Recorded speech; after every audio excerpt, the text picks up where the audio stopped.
Hello everyone. आज हम पढ़ेंगे अपने चैप्टर प्रोबेबिलिटी के बारे में, जिसमें से 8 से 10 क्वेश्चन एनडीए में आते हैं जो बेस्ड होते हैं इसकी addition theorem, conditional probability and mean and variations of binomial distribution. इस चीज़ पर बहुत इजी क्वेश्चंस आते हैं, बहुत इजी चैप्टर है। जो चलो स्टार्ट करते हैं। तो हमारी सबसे पहली बात है कि प्रोबेबिलिटी होता क्या है। Principle of probability is the most interesting branch of modern mathematics. मतलब मॉडर्न मैथमेटिक्स की बहुत इंटरेस्टिंग ब्रांच क्या है? प्रोबेबिलिटी का principle. It is used in various field of knowledge. मतलब बहुत सारे नॉलेज के फील्ड में यूज होता है। ये सिर्फ और सिर्फ मतलब प्रिंसिपल इंश्योर नहीं करता। मैं इंश्योरेंस प्रिंसिपल ऑफ स्टैटिक्स के लिए नहीं, बल्कि हमारी बायोलॉजी और हमारी फिजिक्स तक में यूज होता है। मतलब हमारी जो फिजिक्स और बायोलॉजी है ना, उसमें भी हमारा जो प्रोबेबिलिटी है ना, उसका प्रिंसिपल क्या होता है? यूज होता है। तो चलो प्रोबेबिलिटी के कुछ यूजफुल टर्म्स के बारे में जानने की ट्राई करते हैं। सबसे पहली है हमारी एक्सपेरिमेंट। एक्सपेरिमेंट क्या होता है? An operation which can produce some well defined outcomes. Well defined का मतलब हमने सेट में भी पढ़ा था कि जो पर्सन टू पर्सन वेरी ना करे। मतलब एक ऐसा ऑपरेशन जिसमें कुछ वेल डिफाइंड आउटकम प्रोड्यूस हो, उसे क्या कहते हैं? एक्सपेरिमेंट। क्या कहते हैं? एक्सपेरिमेंट। यहाँ हमारे एक्सपेरिमेंट के दो टाइप होते हैं, एक डिटर्मिनिस्टिक और एक रैंडम। डिटर्मिनिस्टिक वो होता है जो हम प्रिडिक्ट कर सके कि हमने किसी चीज़ को ऊपर फेंका तो वो नीचे ज़रूर आएगी। कि मैं एक कॉइन को टॉस करूँ, हेड या टेल में से एक आएगा। मतलब मान लो एक कॉइन है जिसके बोथ साइड हेड है और मैं उसको टॉस करूँ और बोलूँ कि हेड ही आएगा, तो ये चीज़ तो कन्फर्म्ड है कि उस पर हेड ही आएगा जब दोनों साइड हेड है। पर रैंडम एक्सपेरिमेंट जिसको हम प्रेडिक्ट नहीं कर सकते, अब मैं एक डाइस उछाड़ूँ, क्या पता क्या है, 1 आई 2 आई 3 आई 4 आई 5 आई 6 आई, मुझे क्या पता क्या आएगा? इसको हम प्रेडिक्ट थोड़ी कर सकते। मतलब जिस चीज़ को हम प्रेडिक्ट नहीं कर सकते वो किस में आता? हमारा रैंडम एक्सपेरिमेंट में। और जिसे हम प्रेडिक्ट कर सकते हैं, जिसका रिजल्ट हमें पता होता है, वो किस में आता? हमारे डिटर्मिनिस्टिक एक्सपेरिमेंट में। इससे आगे आता हमारा sample space. The set of all possible outcomes is called sample space. मतलब किसी भी चीज़ में जितने भी पॉसिबल आउटकम है, किसी भी इवेंट में या एक्सपेरिमेंट में जितने भी पॉसिबल आउटकम है ना, उनका सभी का सेट क्या कहलाता है? Sample space. जैसे मैंने एक कॉइन उछाड़ा, एक फेयर कॉइन ऐसे किया, टॉस किया, तो सैंपल स्पेस क्या है हमारा? एच और टी। मतलब एड और टेल क्या आएंगे उस पर? सैंपल स्पेस पे आएंगे। जब मैं एक डाइस थ्रोन करूँ तो सैंपल स्पेस क्या आएगा? 1 2 3 4 5 एंड 6, ये सब क्या आएंगे? डाइस के सैंपल स्पेसिस आएंगे। अब मैं कह दूं 1 से 100 तक नंबर, तो 1 to 100 उसका क्या होगा? सैंपल स्पेस होगा। इससे आगे आता हमारा इवेंट। अब हमारा इवेंट क्या होता है? The possible subsets of sample space. मतलब सैंपल स्पेस के क्या पॉसिबल सबसेट्स क्या कहलाते हैं? With a random experiment. Random experiment क्या होता है? जिसे हम प्रेडिक्ट ना कर सकें, जिसके मतलब जिसपे क्या आएगा उसे हम प्रेडिक्ट ना कर सके। रैंडम एक्सपेरिमेंट के जो सैंपल स्पेस, मतलब जो ऐसा सैंपल स्पेस के सबसेट जो रैंडम एक्सपेरिमेंट से जुड़े हुए हैं, उन्हें हम क्या कहते हैं? एक्सपेरिमेंट। किससे डिनोट किया जाता है? ई से। तो देखो, अगर एक डाइस थ्रोन की और गेटिंग इवन नंबर, तो डाइस पे टोटल केसेस कितने आते हैं?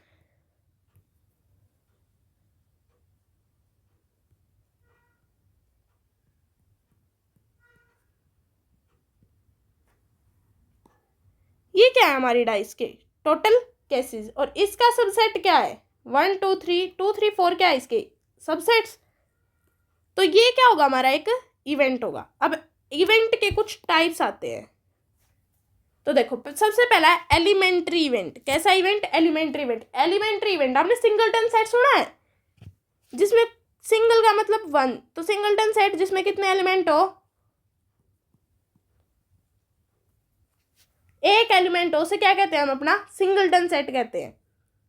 तो एलिमेंट्री इवेंट वो होता है जिसमें सिंगल सैंपल पॉइंट हो। जैसे मैं कह दूं कि मैं एक डाइस उछाड़ू और ऐसा नंबर आए जो नाइदर प्राइम और नॉर कंपोजिट हो, तो वो कौन है? सिर्फ और सिर्फ एक। तो उसका एलिमेंट्री इवेंट क्या होगा? 1। मतलब उसके लिए इवेंट कौन से टाइप का होगा? एलिमेंट्री होगा, क्योंकि उसके अंदर सिर्फ और सिर्फ एक ही क्या है? एलिमेंट है। क्योंकि उस सेट के अंदर कितने एलिमेंट है? एक ही है। इससे आगे कंपाउंड इवेंट। जब हम 2 या 2 से ज़्यादा एलिमेंट्री इवेंट्स को कंबाइन करें, जैसे मैं कह दूं कि एक एलिमेंट्री इवेंट है जो number neither even nor prime हो एक डाइस उछालते समय। एक एलिमेंट्री इवेंट है जो नंबर क्या हो, इवन प्राइम हो। तो 1 और 2 क्या हो गए, ये दोनों हो गए, और इन दोनों को कंबाइन कर दें तो ये क्या आ गया हमारा कंपाउंड इवेंट। क्या आ गया, कंपाउंड इवेंट। अब आगे आता है इक्वली लाइकली इवेंट्स। ये वो इवेंट होते हैं जब हम मतलब जिनको हम कंबाइन कर दें ना, मतलब जिनकी प्रोबेबिलिटी सेम आए। सॉरी, कंबाइन करने की बात किसी और इवेंट में थी। इक्वली लाइकली इवेंट वो इवेंट होते हैं जिनकी हम प्रोबेबिलिटी निकालें ना तो सेम आए। जैसे मैं एक डाइस उछालूँ और डाइस उछालने पर क्या आए, मेरा सिर्फ और सिर्फ मैं कहूँ इवन की प्रोबेबिलिटी निकालो और ऑड की। इवन की कितनी आएगी, 1/3, और ऑड की भी 1/3। तो ये दोनों क्या है, सेम सेम है। इक्वली लाइकली इवेंट वही होते हैं जिनकी प्रोबेबिलिटी क्या हो, सेम हो। इससे आ गया एग्जॉस्टिव इवेंट। इसमें आता है वो कंबाइन करने वाली बात।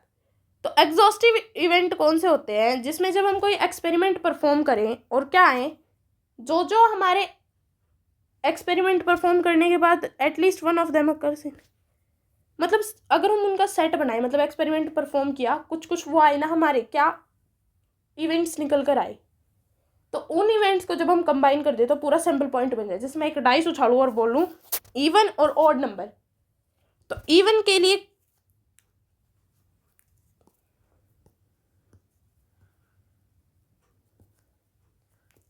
सेट क्या होगा, 2, 4 और 6, और ऑड के लिए 1, 3 और 5।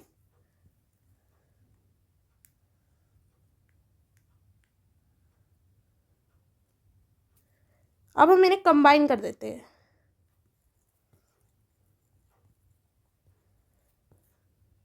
कर दिया तो क्या बन गया पूरा, और एक डाइस उछालने पर सैंपल पॉइंट क्या आता है, यही तो आता है। मतलब जिन इवेंट्स को हम कंबाइन कर दे और वो इवेंट क्या बना दे, एक पूरा सैंपल स्पेस परफॉर्म कर दे उसका, वो क्या होता है हमारा एग्जॉस्टिव इवेंट। इससे आगे आता है mutually exclusive event. Mutually exclusive event में बस एक ही बात है, जिनका इंटरसेक्शन 5 हो, जिन इवेंट्स का इंटरसेक्शन कुछ भी ना हो। जैसे इवन, एक डाइस उछाली इवन और ऑड आने, इवन और ऑड इवेंट्स है, ये दोनों क्या है म्यूचुअली एक्सक्लूसिव है, क्योंकि इनके अंदर कोई इंटरसेक्शन ही नहीं है, कॉमन बात ही नहीं है। एक बात बता दूं आप लोगों को कि जो हमारा सेट है और प्रोबेबिलिटी, ये दो मतलब जो सेट और प्रोबेबिलिटी एक दूसरे से कोरिलेटेड है, मतलब रिलेटेड है। अगर आपको सेट आता है तो आपको प्रोबेबिलिटी आएगा, अगर आपको प्रोबेबिलिटी आता है तो मतलब आपको सेट आना जरूरी है। बस प्रोबेबिलिटी में एक और नई चीज ऐड हो जाती है, 11th क्लास का 2nd chapter relation and function. अगर आपको ये दोनों चैप्टर आते हैं और आपको प्रोबेबिलिटी समझने में कोई दिक्कत ही नहीं आएगी, छोटी सी भी दिक्कत नहीं आएगी। आगे आता हमारा कंप्लीमेंट्री इवेंट। हमने कंप्लीमेंट ऑफ सेट पढ़ा था, उस सेट को छोड़कर सारा। तो कंप्लीमेंट्री इवेंट क्या होता है कि उस इवेंट की प्रोबेबिलिटी को छोड़कर सारा, और ये इसे कैसे डिनोट करते हैं हम, इन साइन से डिनोट करते हैं। कंप्लीमेंट्री इवेंट को किन किन साइन से डिनोट करते हैं, इन साइन से। आगे आता है इंडिपेंडेंट इवेंट। इंडिपेंडेंट इवेंट वो होते हैं a set of event is said to be independent if their occurrence of the event is not depend। मतलब कि मैंने एक डाइस उछाली और मैं कहूँ उस पर 2 आए, तो ये किसी पे डिपेंड नहीं है। फिर मैंने कॉइन उछाला और कहूँ इस पे हेड आए, तो ये दोनों इवेंट आपस में डिपेंडेड नहीं है। मतलब आपस में क्या है, इंडिपेंडेंट। मतलब ना ही तो कॉइन हेड आने की बात पे कॉइन डिपेंड करता है और ना ही 2 आने की बात पे कॉइन डिपेंड करता है। मतलब ना ही तो हेड आने की बात पे डाइस डिपेंड करती है और ना ही 2 आने की बात पे कॉइन डिपेंड करता है। तो ये दोनों क्या है, इंडिपेंडेंट इवेंट। और इनकी प्रोबेबिलिटी का क्या होती है कि जो इनकी इंटरसेक्शन की प्रोबेबिलिटी होती है ना, वो इनकी दोनों की प्रोबेबिलिटी की मल्टीप्लिकेशन के इक्वल होती है। आ गया समझ। आगे है probability of occurrence of an event. अगर कोई इवेंट हो रहा है तो उसकी होने की प्रोबेबिलिटी क्या है कि number of favourable outcome of it, कि उसके फेवरेबल आउटकम्स अपॉन उसके टोटल आउटकम का नंबर। ये क्या है कि वो इवेंट क्या हो रहा है, हुआ है। मतलब अगर उसके favourable outcome upon total outcome क्या होता है, मतलब प्रोबेबिलिटी का फॉर्मूला ही favourable outcome upon total outcome है। तो हमने यहाँ n से number of favourable outcome denote कर दिया और n से टोटल आउटकम डिनोट कर दिया, तो उसके ना होने की प्रोबेबिलिटी क्या होगी? 1 माइनस उसके होने की प्रोबेबिलिटी। तो उसके ना होने की प्रोबेबिलिटी क्या होगी? 1 माइनस उसके होने की प्रोबेबिलिटी। तो उसके होने की और ना होने की प्रोबेबिलिटी को अगर हम जोड़ दें तो क्या आएगा? हमारा 1 आएगा। और एक और इम्पॉर्टेंट बात की प्रोबेबिलिटी हमेशा 0 से 1 के बीच में लाई करती है। इम्पॉसिबल इवेंट की प्रोबेबिलिटी 0 और पॉसिबल की 1। आगे समझ? तो अब आगे देखते हैं क्या है हमारा odds in फेवर्स और odds in against. odds in favour और odds in अगेंस्ट है जो, वो आपस में ही एक क्या है, प्रॉपर्टी है, ये प्रोबेबिलिटी के अंदर लाई नहीं करते हैं, क्योंकि प्रोबेबिलिटी हमने कहा देखा था एक से बड़ी नहीं होती, पर odds in फेवर और odds in अगेंस्ट का आंसर कई बार 1 से बड़ा आ जाता है। ठीक है, तो चलो देखते हैं कि इफ अ रैंडम एक्सपेरिमेंट, मतलब एक रैंडम एक्सपेरिमेंट में, रैंडम एक्सपेरिमेंट कौन से एक्सपेरिमेंट होते हैं जो हमें प्रेडिक्ट ना कर सके? तो रैंडम एक्सपेरिमेंट कौन से होते हैं जिन्हें हम प्रेडिक्ट ना कर सकें? Total number of outcome n है जिनमें से m फेवरेबल है और इवेंट है a, तो उसके odds इन फेवर क्या होंगे कि उसके फेवरेबल आउटकम अपॉन उसके अनफेवर वाले आउटकम, और odds इन अगेंस्ट क्या होंगे? उसके अनफेवर वाले आउटकम के बारे में उसके फेवर वाले आउटकम। बस ये सिंपल सी बात है, इसमें और कुछ ज़्यादा नहीं है। आगे आती है हमारी एडिशन थ्योरम। ये बहुत इंपॉर्टेंट है इस चैप्टर में, it's very important in this chapter.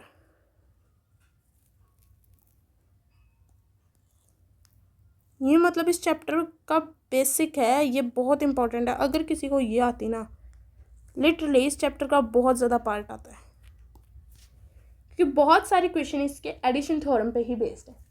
तो चलो देखते हैं कि अगर कोई भी ए और बी दो इवेंट है, वो एसोसिएटेड है एक रैंडम एक्सपेरिमेंट से, तो उनका इंटरसेक्शन मतलब उनके यूनियन की प्रोबेबिलिटी पता किसके बराबर होगी? उसकी प्रोबेबिलिटी ए इवेंट की प्लस में बी इवेंट की प्रोबेबिलिटी और माइनस में उनके इंटरसेक्शन की प्रोबेबिलिटी की। और अगर वो म्यूचुअली एक्सक्लूसिव है तो उस हिसाब से ये तो कितना हो गया? 0। तो फिर इनके यूनियन की प्रोबेबिलिटी क्या बची? सिर्फ ये जो कि ये लिखी हुई। आ गया समझ? आगे ये तो किन्हीं भी 3 इवेंट्स के लिए क्या होगी? अगर कोई भी 3 इवेंट है और उनके यूनियन की प्रोबेबिलिटी पता है किसके बराबर होगी? उस पहले इवेंट की प्रोबेबिलिटी प्लस में दूसरे इवेंट की प्रोबेबिलिटी प्लस में तीसरे की माइनस में पहले दूसरे का इंटरसेक्शन, दूसरे तीसरे का इंटरसेक्शन और पहले और तीसरे का इंटरसेक्शन। बट इसमें एक चीज़ एक्स्ट्रा माइनस होगी, उन तीनों का इंटरसेक्शन 3 बार माइनस हो गया, तो उसे एक बार क्या कर देंगे? हम प्लस कर देंगे, प्लस में probability of A intersection B intersection C. ठीक है, अब आगे आता है हमारा, अगर ये म्यूचुअली एक्सक्लूसिव है तो इस हिसाब से ये भी 0, ये भी 0 और ये भी 0, और ये तो 0 हो ही जाएगा क्योंकि इन तीनों का इंटरसेक्शन है। तो उस हिसाब से इनकी वो मतलब प्रोबेबिलिटी क्या बचेगी? इनके यूनियन की प्रोबेबिलिटी बराबर है ए की प्रोबेबिलिटी प्लस बी की प्रोबेबिलिटी प्लस सी की प्रोबेबिलिटी। आगे आती है हमारी मल्टीप्लिकेशन थ्योरम। मल्टीप्लिकेशन थ्योरम क्या कहती है हमें? सॉरी, मल्टीप्लिकेशन थ्योरम से पहले हमारी कंडीशनल प्रोबेबिलिटी आती है। ये भी भाई यार बहुत इंपॉर्टेंट है, ये हाईलाइटेड चीज़ है इस चैप्टर की, बहुत हाईलाइटेड। इसे भी ज़रूर ध्यान से पढ़ना, सुनना। अगर 2 इवेंट है ए और बी और वो एसोसिएटेड है एक रैंडम एक्सपेरिमेंट से, मैंने अभी रैंडम एक्सपेरिमेंट बताया था, अब मुझे सभी कमेंट करके बताएंगे कि रैंडम एक्सपेरिमेंट होता क्या है। इस वीडियो में 5 से 6 बार मैंने रैंडम एक्सपेरिमेंट रिपीट किया है। तो उनके अकरेंस की प्रोबेबिलिटी इस कंडीशन में कि ए हो चुका, बी हो चुका है और ए रहता है, या ए हो चुका है बी रहता है, उसे ही हम क्या कहते हैं? इनकी कंडीशनल प्रोबेबिलिटी, जिसमें ए और बी दोनों 0 के बराबर नहीं होते। तो देखो, इसका मतलब है बी हो चुका है, ए रहता है, उसकी प्रोबेबिलिटी निकालो। मतलब मैंने एक बैग में रेड और वाइट बॉल है, मैंने एक वाइट बॉल उठा ली और वापस नहीं रखी बैग में, और मैं अभी ये कहूँ दूसरी भी बॉल वाइट ही आई, मतलब डिपेंड है ये दूसरी चीज़ पे। ये क्या है? हमारा dependent event, depended event, independent नहीं, डिपेंडेड इवेंट। तो देखो उसका फॉर्मूला क्या होता है? पी ऑफ बी हो चुका है जिसमें ए का होना बाकी है, मतलब ए बाई बी, ए और बी का इंटरसेक्शन बाय में प्रोबेबिलिटी ऑफ बी, मतलब ए और बी के इंटरसेक्शन की प्रोबेबिलिटी बाय में बी की प्रोबेबिलिटी। आगे आता है कि जब ए हो चुका और बी ना हुआ हो तो एक पी मतलब probability of A intersection B by में प्रोबेबिलिटी ऑफ ए, मतलब जो ये नीचे लिख रखा है ना उसकी प्रोबेबिलिटी बाय में और ऊपर इनका इंटरसेक्शन, बस और कुछ बात नहीं है इसमें। पर एक बात, अगर ये इंडिपेंडेंट है तो मतलब एक दूसरे पे डिपेंडेड ही नहीं है तो ये फॉर्मूला इसमें बनेगा। अगर ये एक दूसरे पे डिपेंडेंट ही नहीं है तो इस ए का मतलब ही क्या रह जाएगा यहाँ, अगर ये एक दूसरे पे डिपेंडेंट ही नहीं है तो इनके इसका मतलब ही क्या रह गया, तो हम सीधा लिख देंगे प्रोबेबिलिटी ऑफ बी बाई ए बराबर प्रोबेबिलिटी ऑफ बी, क्योंकि एक दूसरे पे डिपेंडेंट ही नहीं है तो उस बात में क्या किस प्रोबेबिलिटी का फर्क रह गया। और एक और बात है कि probability of A intersection B बराबर है probability of A multiply probability of B. आगे आती है हमारी मल्टीप्लिकेशन थ्योरम। ये कुछ कुछ इंपॉर्टेंट है इस चैप्टर में, कुछ कुछ मेरा मतलब है इंपॉर्टेंट तो है पर इतनी नहीं है, ठीक है। तो देखो, अगर ए और बी दो इवेंट है जो रैंडम एक्सपेरिमेंट से एसोसिएटेड है, रैंडम एक्सपेरिमेंट फिर से आ गया, मतलब आपको एक्सपेरिमेंट में डिटर्मिनिस्टिक और रैंडम में ज्यादा हमारा रैंडम एक्सपेरिमेंट आ रहा है इस चैप्टर में। क्या आ रहा है? रैंडम एक्सपेरिमेंट, तो उसे पढ़ना बहुत जरूरी है। तो probability of A intersection B बराबर है probability of A by B, जो हमने यहां निकाली थी, के इंटू में प्रोबेबिलिटी ऑफ बी, मतलब probability of A intersection B किसके बराबर है? Probability of A by B multiply probability of B. इसको उठा के सीधा वहां ले जाओ, बस क्या करो, ये नंबर है ना, इसको यहाँ से डिवाइड में ना या मल्टीप्लाई में ले जाओ, बस और कुछ नहीं है। मल्टीप्लिकेशन थ्योरम बहुत ईजी चीज है। नीचे वाले में यही किया है कि ये ए था, यहाँ उठा से यहाँ से मल्टीप्लाई में लेंगे, हो गया। तो चलो हम नीचे चलते हैं आगे। हमारी लॉ ऑफ टोटल प्रोबेबिलिटी, ये चीज अत्यधिक इंपॉर्टेंट है, मतलब बहुत ज्यादा इंपॉर्टेंट है, very crucial in this chapter.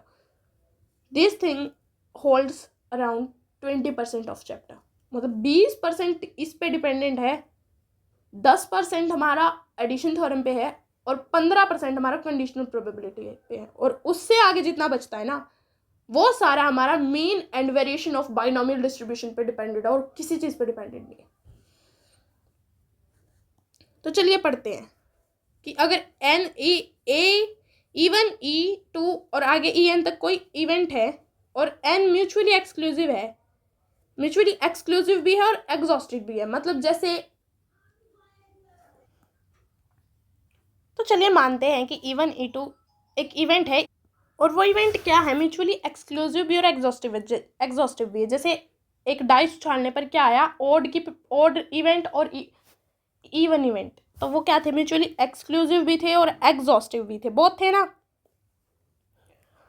और वो एक रैंडम एक्सपेरिमेंट से जुड़े हो। भाई मैं इस रैंडम एक्सपेरिमेंट को पढ़ कर थक चुकी हूँ। चलो एक और चीज कमेंट करना मेरे को प्लीज कि इस चैप्टर में मैंने रैंडम एक्सपेरिमेंट कितनी बार बोला है और कितनी बार आया है, ठीक है। तो अगर ए कोई सेट है जिसमें इवेंट होते हैं, मतलब ये इवेंट होते हैं, ये आती है, तो ई एन क्या होगा? ई एन होगा प्रोबेबिलिटी ऑफ इवन, मतलब इवन की प्रोबेबिलिटी, मतलब उस इवेंट के होने की प्रोबेबिलिटी बाय में उसके ना होने की प्रोबेबिलिटी, ठीक है। उसके बाद जो दूसरा इवेंट है उसके होने की प्रोबेबिलिटी मल्टीप्लाई में उसके ना होने की प्रोबेबिलिटी, इतने एन तक, मतलब जितनी उसकी टोटल क्या है नंबरिंग है वहां तक। तो देखो यहाँ एक एग्जाम्पल दिया गया है कि एक फैक्ट्री है जिसमें कुछ चीज़ें बनती है, 25% कुछ बनती, 35 कुछ, 40 कुछ, जिसमें से 5% खराब निकलती है, एक 35 वाली में से 4 और 40 वाली में से 2। तो ये बताओ कि total law of total probability से इसकी टोटल प्रोबेबिलिटी कितनी? तो हमने अभी समझा था कि पहले इसकी 100/5 करेंगे, मतलब इसके खराब निकलने की प्रोबेबिलिटी मल्टीप्लाई में इसके जितनी ये है उसकी प्रोबेबिलिटी, प्लस में दूसरे वाले की खराब निकलने की प्रोबेबिलिटी मल्टीप्लाई में जितनी वो है उसकी प्रोबेबिलिटी, और प्लस में तीसरे वाले की खराब निकलने की प्रोबेबिलिटी और मल्टीप्लाई में जितनी वो है उसकी प्रोबेबिलिटी। बस यही है लॉ ऑफ हमारा टोटल प्रोबेबिलिटी। आगे आता है हमारा बेस थ्योरम। ये हमारे चैप्टर में बिल्कुल अनइम्पॉर्टेंट चीज़ है, इसका कहीं क्वेश्चन नहीं है हमारे चैप्टर में कहीं भी, बट फिर भी हम इसे पढ़ेंगे।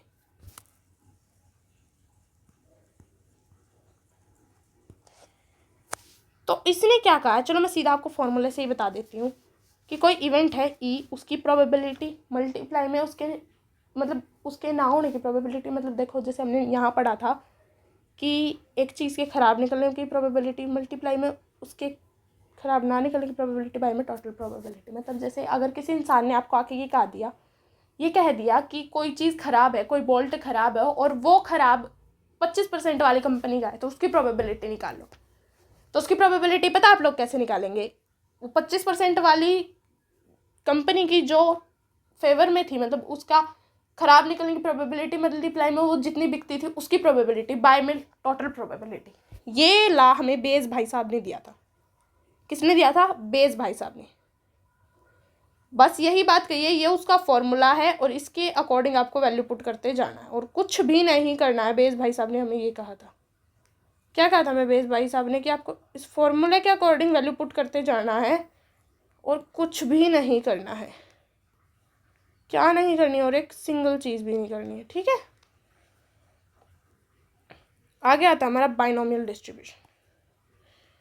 This thing is the most important thing in our chapter. इतनी इम्पॉर्टेंट, बहुत इम्पॉर्टेंट। इस चीज़ पे बेस्ड हमारा पूरा चैप्टर है। ये हमारे पूरे चैप्टर का 55% होल्डर है। कितने परसेंट? 55%। अगर किसी को ये आता है ना, लिटरली उसको ये चैप्टर बहुत ज़्यादा आता है। और प्रोबेबिलिटी से 10 क्वेश्चन आते हैं, मतलब एक क्वेश्चन 2 नंबर का होता है, 20 नंबर का है अकेला प्रोबेबिलिटी। अकेला प्रोबेबिलिटी कितने का है? 20 नंबर का, ठीक है। तो चलो देखते हैं कि अगर कोई प्रोबेबिलिटी है जिसमें सक्सेसिव इवेंट है पी, मतलब पी उसके फेवर में है और क्या उसके अनफेवर में है, तो मतलब सक्सेस होने की प्रोबेबिलिटी किसी चीज़ की पी है, तो फेल होने की कितने? 1 माइनस पी, जिसको हमने किससे डिनोट कर दिया? क्यू से। किससे डिनोट कर दिया? क्यू से, ठीक है। तो उसका मतलब एक्स उसके सक्सेसिव इवेंट है, मतलब एग्जैक्टली नंबर क्या है? एक्स है। मतलब कि मैंने एक डाइस उछाली और 6 उस पर, मैंने 10 बार उसको उछाला और एग्जैक्टली 2 बार उस पर 6 आया, मतलब ना ही 2 से कम ना ही 2 से ज़्यादा, एग्जैक्टली कितने बार आया? 2 बार एन ट्रायल्स में। तो उसको निकालने का फॉर्मूला क्या होता है? C combination N X into P X into Q N minus X, P की पावर एक्स और उसके गुणा में क्यू की पावर एन माइनस एक्स, और सी एन एक्स को निकालने का फॉर्मूला ये है। और एन की वैल्यू आप पुट कर सकते हो इनमें से जितनी आपको दे रखी है, ठीक है। जो ये बेस थ्योरम है ना, इसके ऊपर हमारे एनसीईआरटी में तो क्वेश्चन है, पर हमारे एनडीए में कोई क्वेश्चन नहीं है। एनसीईआरटी के लिए बहुत इंपॉर्टेंट है। आगे आता है mean variation of binomial distribution. ये चीज़ ना, ये चीज़ 1 सेकंड रुको, इसे तो मैं अलग से हाईलाइट करूँगी।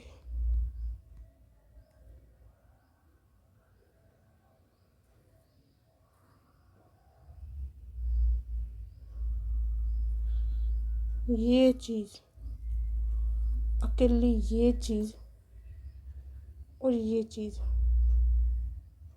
मतलब ये और ये चीज़ ना 65% होल्डर है इसका।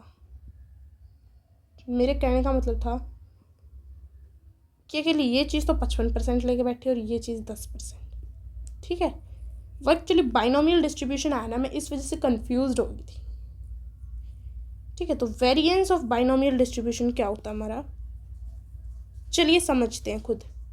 इस चीज़ में पता है क्या है कि हम मीन जैसे निकालते हैं ना एक्स के ऊपर बार, तो जो एक्स वाला फॉर्मूला है ना, मतलब ये एक्स एग्जैक्टली नंबर निकालने का फॉर्मूला वो होता है n P. Variation of x निकालने का फॉर्मूला था एन पी क्यू, और इनका स्टैंडर्ड डेविएशन निकालने का फॉर्मूला था under root N P Q, मतलब under root variation of X, variance of x.